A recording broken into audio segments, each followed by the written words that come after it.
Oh Lord. Hey there, ladies and gentlemen.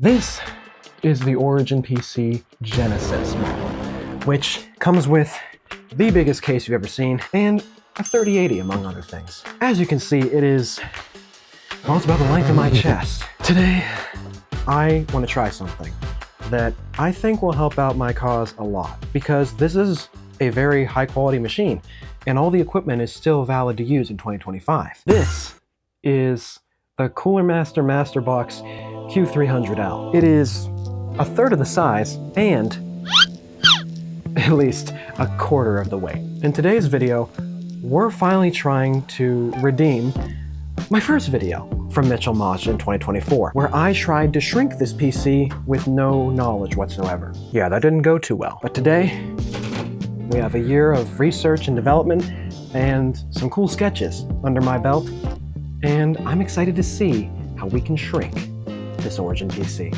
I'm not sponsored, by the way, I just like their computers.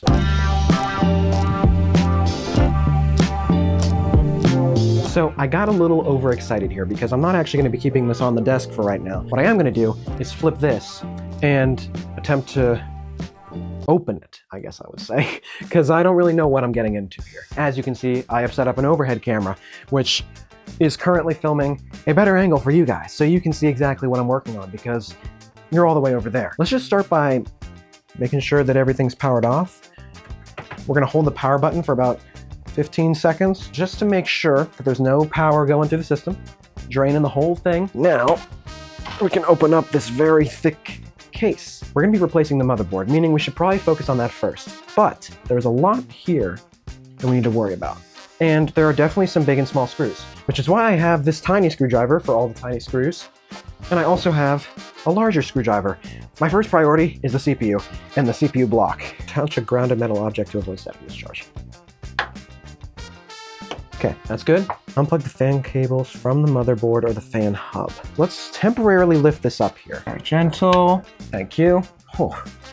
Okay, first step done. Unscrew the radiator from the case using a Phillips screwdriver. Hold the radiator to prevent it from dropping. Yep, sounds good. Sorry, OriginPC glass case, but I'd really like to anyway. The only reason I'm detaching this right now is because the lid is preventing me from accessing the radiator and the screws that hold in the radiator at the same time. The radiator is wet, obviously there's water in it, and you don't want that spilling on your entire motherboard.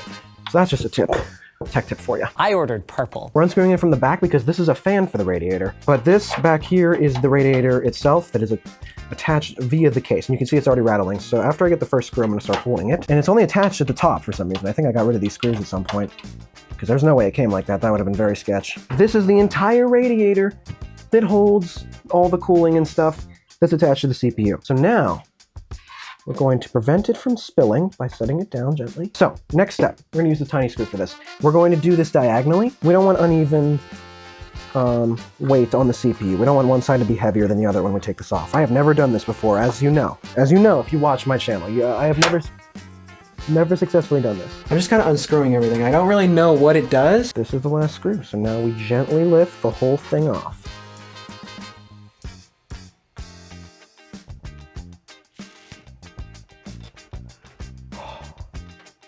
Oh, it's still attached to the motherboard, that's fine. But look at that. That's a CPU, bro. Crazy. I'm sorry, I'm overreacting because I've never done this before, but this is so cool to me. This is not properly detached because there's still a cable running to the power supply, which is fine for right now. What we do need to do is acquire some isopropyl alcohol because we need to clean off the gunky thermal paste and replace it with some new thermal paste. I have acquired some isopropyl alcohol for this occasion. It comes with a spray bottle, but we don't really need that because we're not going to be applying it in a huge amount. It's more so going to be about a Q-tip's worth. There's some dried thermal paste on the CPU, which we want to remove before we put it anywhere else, really. And yes, I have never done this before, but I have high faith this is going to work. Oh, yeah. Oh yeah, look at that. That's definitely getting it off, all right. And then we can use the other side. Move it around. Oh my goodness, look at that. Look at that. I can't look at it because, well, I didn't record the overhead angle for this recording until halfway through. How long have I been doing this again? Sorry, my hair is in my face right now. I gotta deal with this. As of late, I can just tie my hair up, which is awesome. But it also means I have to tie my hair up, which is great. But also challenging because I have to get it just right. In these conditions, I would not suggest having a lot of hair in your face because you're not gonna be able to see. I also need some light. I think I'm gonna get some overhead light here in a second. There we go. Look at that. Isn't that so much better? Okay, so we're gonna apply a tiny bit more. Literally, when I say a tiny, I mean a tiny bit more. Just to get the rest of it off. Look at that though. This is my favorite part because we get to lift this thing up right here and take the CPU out, like out. Oh. I don't want to mess with this, but look at this. I think this is really cool. Just having something this powerful and this tiny. I don't want to damage it, so we're just going to set it aside here very gently. Next thing is easy. You can just take the RAM out. I'm taking the memory out because that's my preference, but you can do whatever order. Nice 5600 megahertz. That's better than what's in my laptop right now because it's a laptop, obviously. I'm gonna make sure we put them in the right channels when we put it back in. But that's 32 gigs, not 64. I did take numerous pictures before this, so I am gonna unplug these. This is next, the RTX 3080. This is GPU screw number 1, GPU screw number 2. I don't want to rip it out, right? This is a 3080. You don't want to you don't want to damage that. Hold on, let's search it up. Let's not jump to crazy conclusions. And if you're unsure of anything when you're removing stuff from a computer, always search it before you do it. I don't want to permanently damage this, right? I'm not as worried about damaging the motherboard because I'm not going to be using this ever again, right? But I also don't want to damage the motherboard if I don't have to, right?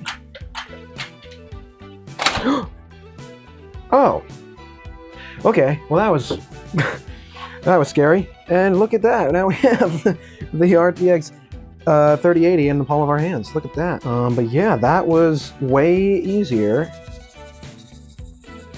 than I thought it was going to be. I thought I was going to have to do something else, but no. It just was being a little stubborn because I wasn't applying as much force.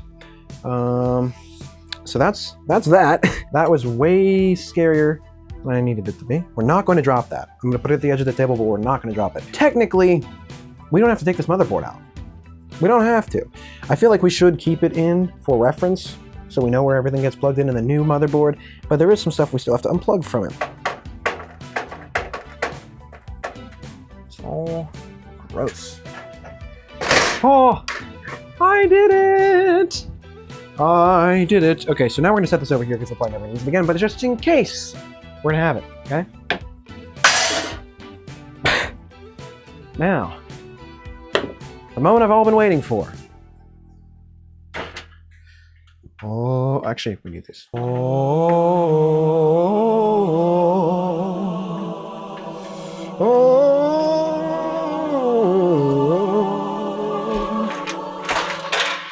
shit.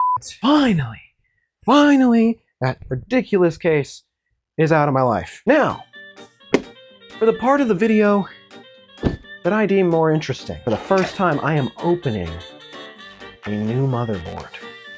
Now this is new territory for me. I have never really done this before. Wi-Fi router in the motherboard, bro. This is a Gigabyte board. It's different from the MSI one I have, so hopefully the functionality remains the same. And there's extra cabling for whatever reason. Okay. Now, we have a new motherboard with new mounting hardware. Actually looks pretty similar to the old one, but white instead of black. It's very sharp on the back. Okay. Alrighty. It's everything. Very compact. It's a smaller board, obviously. If you want to do a comparison, actually, let's do that right now. So this is the full-sized motherboard. This is a mini AX or ATX, whatever you want to call it. That's a pretty big difference. It's like half of it, or 2/3 of it, I should say. Whew. We might notice an I/O difference. There are the antenna here. So we actually have the same amount of USB. We have HDMI and DisplayPort like on this one. We have a USB 3.2. We've got 2.5 gig. We've got mic and line. It looks like there's a lot of different stuff that we get to try out today. We're going to install the new, or old, CPU. Now, as you can see, CPU is thoroughly installed. I didn't get a chance to show you guys this cool thing that I found. So the thermal paste left a residue, it looks like, on the block. That's kind of weird. That's all the thermal paste. I think we should actually clean this with isopropyl as well. That's where the majority of the thermal paste went. That orange is copper. Oh, yeah, that's the copper right there. That's the copper right there. We're just gonna get that as clear as we can. Cool. It's like blending and disappearing now. Interesting how you can put alcohol on a cooling pad and it completely nullifies all the previously applied thermal paste. Okay, that is much better. It's not perfect, but I'm getting it pretty close to perfect. Let's put this on the table now. It's got different spots for different things. We ordered micro ATX, right? Wrong.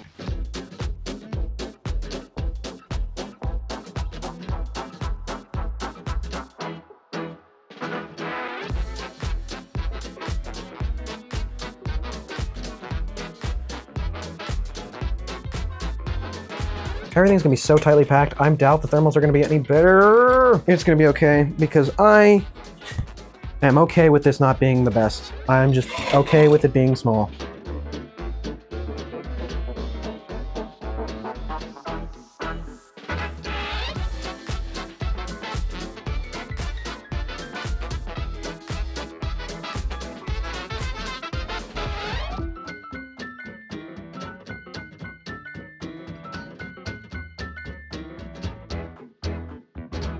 Oh, you don't mount either. Of course you don't. Of course you don't.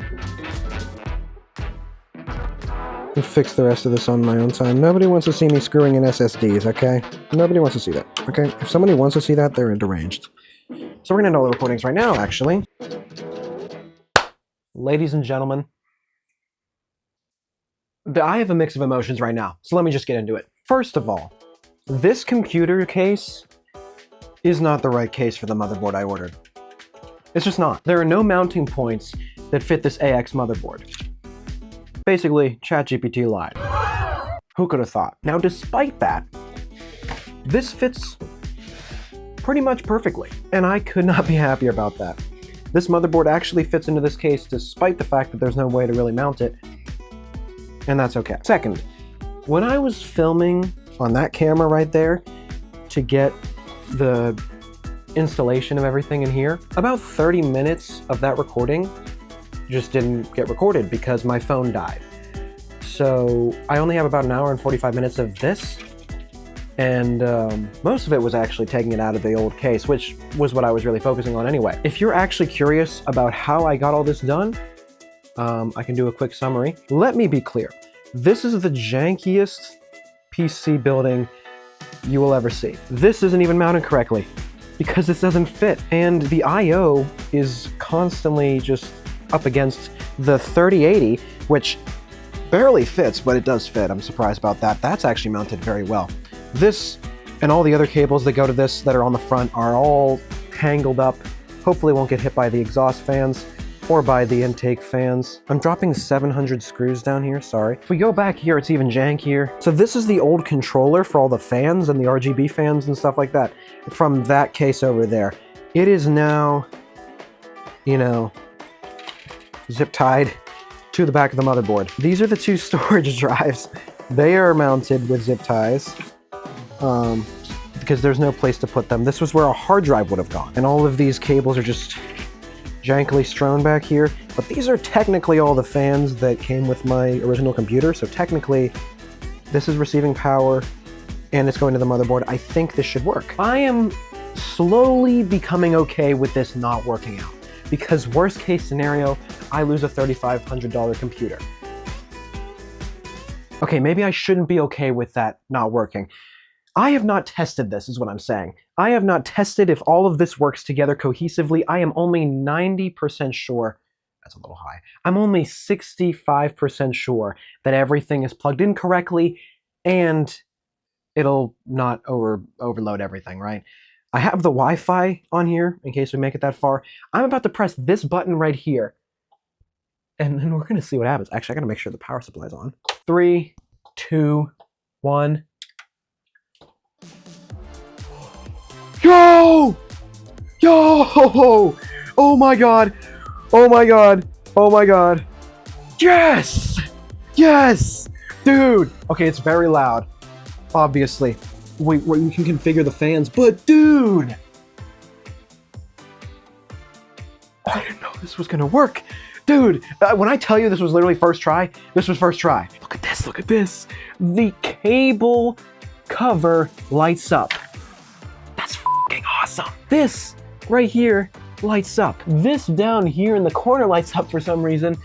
Dude, this is incredible. I didn't talk about why I'm doing this. Besides getting rid of that monstrosity, I'm also attempting to streamline this computer. And I'm not just making it to make it, I'm making it for a purpose. And that purpose is to potentially replace this laptop that I have had for less time. And I made a video about it. Obviously, I'm not talking about all out just replacing everything, because that would be ridiculous. But a 3080 should not just sit in a corner. This thing is surprisingly beefy for this form factor now. We can actually use this for stuff.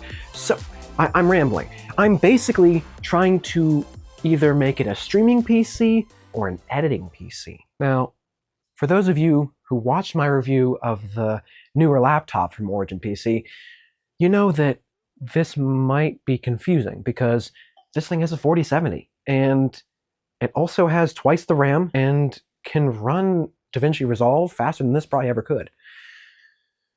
And that's the point. I don't want to have everything on one device.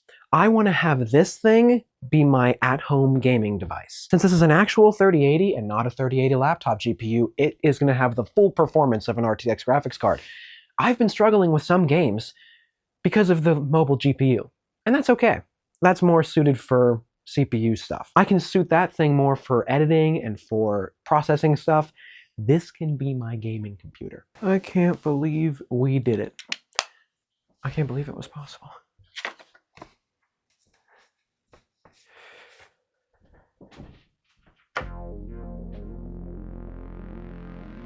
Ooh.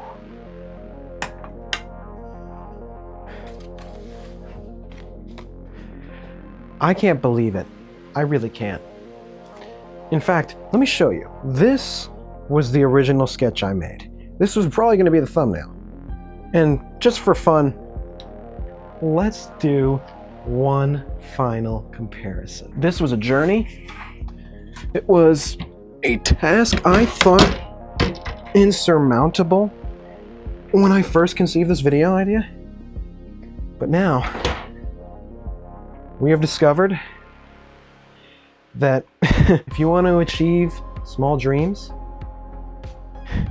big things can happen. So, without further ado, because I've been keeping you here for who knows how long, if you enjoyed this video and you'd like to see more, unfortunately that's all I have for you this month. Thank you OriginPC for not sponsoring this video.